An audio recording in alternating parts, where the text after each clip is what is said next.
الشهداء هم قادتنا المعنويون. ذكرى شهيدات الحرية ساكنة في دان وليلى.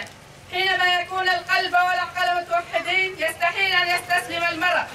الرفيقة سكينة جانسز ابنة مدينة توجري درسم في باكو كردستان من مواليد 1957، صاحبة الشعر الأحمر وذات الابتسامة الجميلة والشخصية القوية، أدركت في سن مبكر